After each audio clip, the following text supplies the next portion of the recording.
All right, we are back. We got the next fight on the card. It is going to be, prepare for this one, Zhalgas Zhumagulov. There we go. Hope I got it right.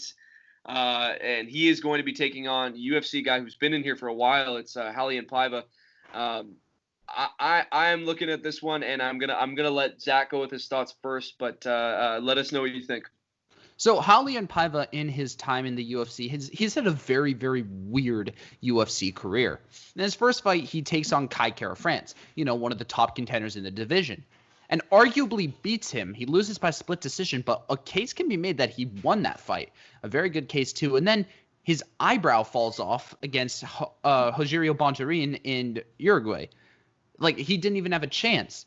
But then he finally gets a fight that he can get in Mark De La Rosa and just demolishes him. And he's coming up against Zhalgas Zhumagulov. And I watched a couple of his fights in Fight Nights Global, and I have to say I'm not impressed. He throws bombs, but that's about it. He doesn't have a jab or a solid leg kick. He has no way to control range. He needs to get in close to you. He also throws a spinning back fist that he likes. That might be one rangy strike he does. But he also easily gets backed up. Like in his fight with Tyson Nam, his back was against the cage 90% of that fight. And Raulian Paiva is a super rangy flyweight. He has a 69-inch reach, which is pretty long for the division, I'm pretty sure. And he likes to press forward. He can just jab away at Zhumagulov all night and fire off those kicks. And since he's that good on the feet and Zhumagulov is probably not going to take it to the ground, I think the striking pedigree and the stylistic matchup is just bad for Zhumagulov. So I'm going to go with Raulian Paiva here. I think he's going to win a decision. If he's not going to knock him out, Zhumagulov's tough. He stayed up against Tyson Nam, ate some of his best punches, and Tyson Nam has a lot more power than Paiva. So yeah, decision, Raulian Paiva. Clear for me, at least. Yeah, once again we agree. I got Paiva winning this one. He's younger, and again bringing up this point. With Zhumagulov. Zhumagulov has 4 straight decision wins.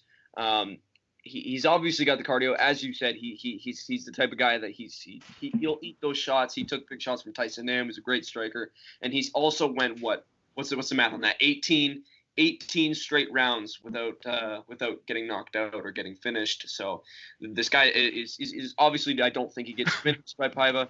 I think Paiva definitely has an advantage here. And as you said about Paiva, what I was going to mention was you look at Paiva's losses. So he lost a split decision to Kai Kara-France, where you said that he might have even won that fight. And then you look at the Bontorin fight. That's a cut, and that can happen at any time. So what I'm looking at with this one is, can you really even pinpoint a loss? He had an Anaconda sub in 2015 in the EFC, and other than that, he doesn't have a loss.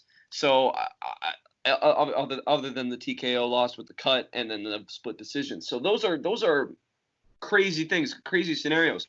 And that's the thing. So like I was saying, Zhumagulov has 4 straight decision wins, and in 22 fights, Paiva has lost 1 decision.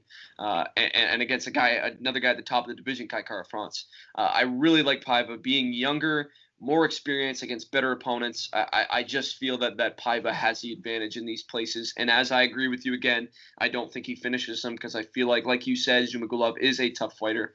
But I think it's clear for me on this one, Paiva wins this fight. UFC calculator has had a 62.1% chance. High percentages on the calculator. Oh, yeah.